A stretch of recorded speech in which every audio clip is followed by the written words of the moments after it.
All right, you guys move around wherever you can so you can hear me. I know I'm not the loudest voice, and somebody like signal me if I start talking so that you can't hear me or see me. So you've seen a lot of French fries today. You've eaten a lot of French fries. So now we're going to kind of look at some different ways that we can play with our French fries and do some different things with them. Did Lisa leave? She left? No, did they get these? You get that? Okay, so you have the 21 ways brochures that we did. We've done those recipes. I actually have another 21 ways that we just haven't launched yet, but it's a good way. French fries are French fries, and so the theme for this one is obviously going to be reinventing the classics because we all have French fries, we've all used them, they're all on the side of the plate, and so now it's just like how can we use them in different ways, whether it be a different spin on them or whether we're using them at a different day part. You know, they're in the back of the house, so you just have to find different ways to kind of play with them, and that's what I've had the fortune of doing. So I'm going to take some of our shoestring fries, and this is our first build. I suppose I should say I just folded a piece of parchment paper in half, and I put it in a metal can. When I started thinking about this, and I luckily have people here, and I was like, can you just cut the top off this, you know? And I started with using this as a thing, and then I had them saw the top off one of these. And then I was like, why don't we just use a can as a mold? Because you have it in the back of the house, and then it's a lot easier and easier to use. So all we're going to do in here, it's nice, too, because if your fries are cold, you're going to reheat them when they go in the oven. We're just going to layer these, and we are going to throw, you know what, Kate, can you pull that oven rack out? We're going to have to pull out the one to get it to fit in there, I forget. And we'll just do one more layer on here. And you can build it just as high as you have your paper going, so I'll give it a little shake, another sprinkle of cheese, and we're going to throw this one in the oven.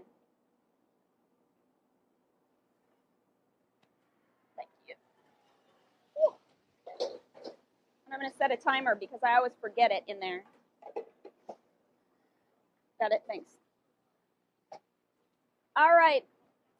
The next one we have, just grab a plate. Yep. Next one we have is I like considering taking like hash browns and using hash browns at dinner. And so this is sort of like using your lattice for breakfast. So it's another really simple one. I love the lattice because to me they're sort of like just a basic nacho. I mean, you can do potato nachos and you can do builds like that with them, but I think they work great under a steak or under a protein, sort of like some of those examples that we saw when we went through the trends tour. So we're going to take our lattice here. I'm going to put a couple more on there because I know you guys are hungry and you can't wait to try these. So we're going to take that. So to make it into a breakfast lattice, we're going to put just a little bit of scrambled egg on top.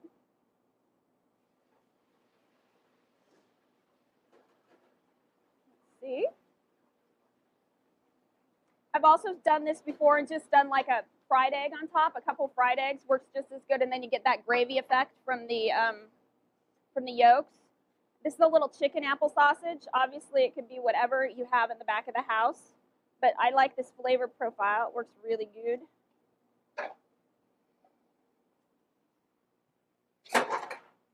It's the end of the day.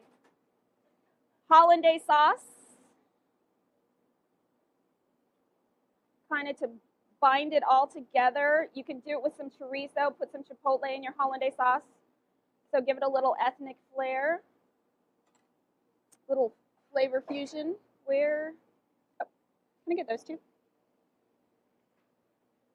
Thank you. And then we'll just finish it with some cracked pepper and a little bit of parsley. So it's sort of a fun, different interpretation, you know, taking your fries from lunch and then using them as a breakfast item. Don't y'all jump up to dig in on that. I think I'm not going to have any sellers.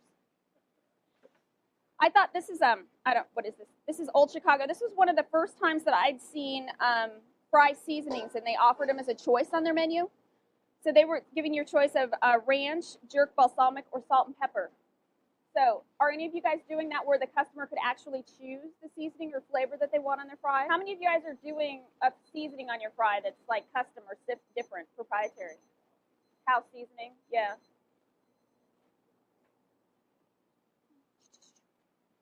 Excuse me. Thank you. Let's see if this is done. What's the next one, Kate? This looks good. Thank you.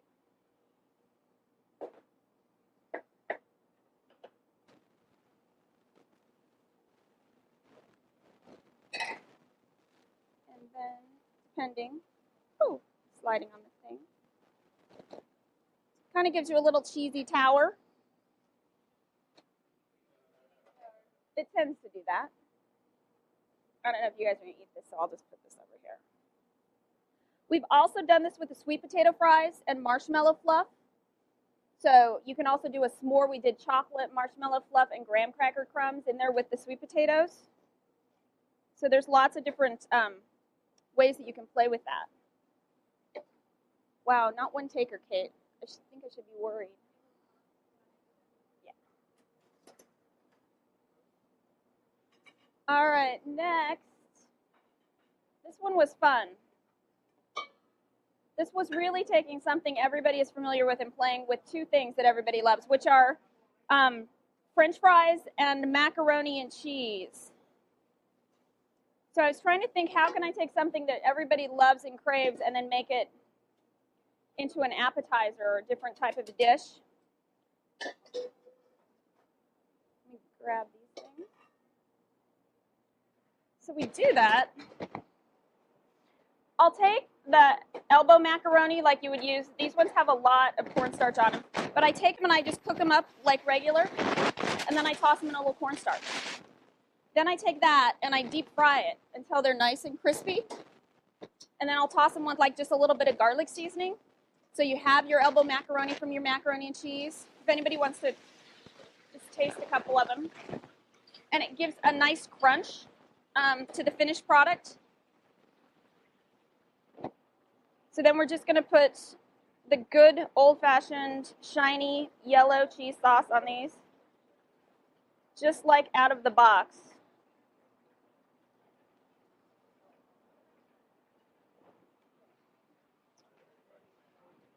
You guys doing good? Am I still talking loud enough? Okay.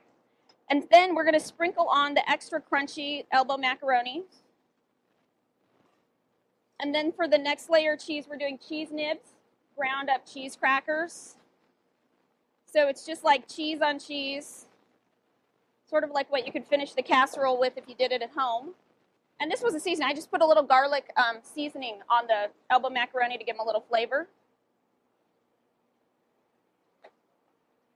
And there you go. Hand this off to someone. Kind of a different interpretation. You have everything there. You have your cheese sauce, your fries. Everything's flavored. Thank you. All right. It's behind Alfonso. Ahi. Could you hand me that plate, Kate? Okay, thanks. All right, my next one, I have yet to go into the sushi restaurant and have French fries. There's no reason. They have a fryer. They're frying stuff. So the next one is another build. This is just our lattice product. This one doesn't have any batter on it. So again, we're going to use that as the base of our build.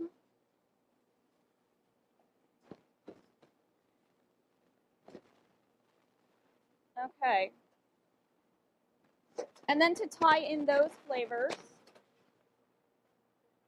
we're going to top it with just a little bit of that seared ahi like you had at lunch today. With just has a little pepper on the sides.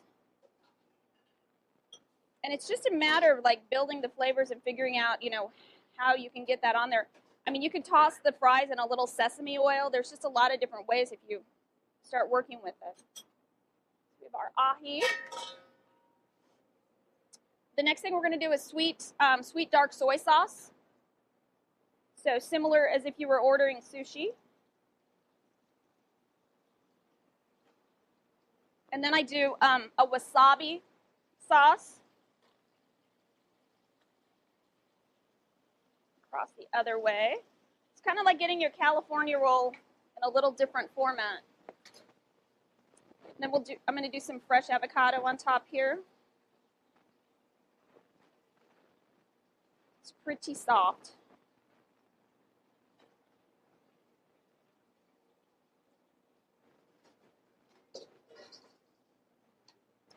do scallions for color, and then some sesame seeds and seaweed flakes. So again, kind of a little different appetizer with a potato base, but totally transformed for a different, thank you, different ethnic category. All right. Oh, and really quick, we were talking, when we were talking in there about presentation, I think a lot of you, like, you could just see what height you can get from a piece of paper. I think this was one of my favorites. I was in a restaurant in Los Angeles. Thank you. And all they'd done was taken their piece of parchment like this. I love it when you can just use something in the back of your house and then just a piece of paper. And they were using a Mega Crunch fry, or one of the really big julienne fries, and so this is how they serve their fries. They just used a soup bowl and a piece of paper, but it really had a lot better presence on the plate. You know, when that was coming out of the kitchen, it had a lot more visual appeal than just seeing the French fries on the side of the plate. 2 more. 2 more to go. Okay, the next one, when Pat brought up bacon, the next one we're going to do is layer on some bacon flavors. Did they get Sweets Wheels? Yeah. So, you know, we have these guys, which have seasonings, and then they have different flavorings, because we found that the sweets just go much better with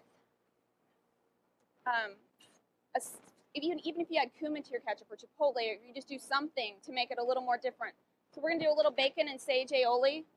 So we have the smoked bacon, sage, garlic, and a little bit of lemon zest.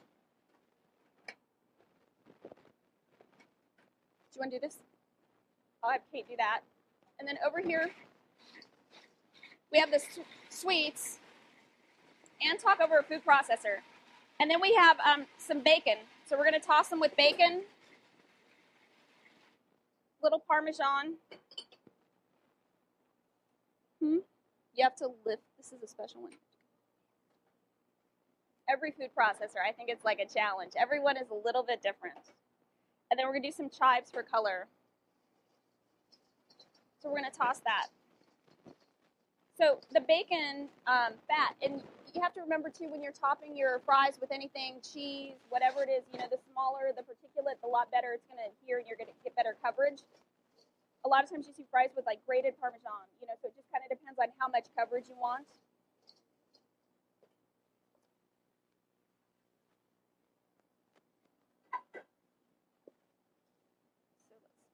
And sweet potatoes with bacon and Parmesan is no, they're Parmesan. You have sage. We'll have sage. Yeah, I'll finish it with some sage. Then we'll finish it with sage. And the color between the green and the orange is great. Give me that one. All right. How many of you guys are doing sweet potato fries? Most of you? I know I've seen yours. I've eaten them. Last one is just a little sweet application. There's so many things that you have in the back of the house that go really good with sweet potato fries. I mean, even just apple butter. I mean, you just start thinking about the things you have in the back of the house. This one's just a simple sweet one. This is our new shoestring sweet. So all I did was caramelize some pecans. And then I ground those up. We've done this before, like we've made cheesecake filling and we've squeezed the cheesecake filling over them, and then we covered them with like an oatmeal crumb or put cranberries with them. I'm just going to use some agave syrup to get them all sticky and sweet. And then we're just going to finish them with the nuts. And the agave helps the toasted pecans stick. And you can smell the toasted nuts, so it really makes for a good sweeter application. Do you guys have any questions? No? Absolutely. We'll just switch out. out in the pilot plant, it's like a sauna out there. You can sweat a few pounds off usually. All right, well, that's all I have for you guys. So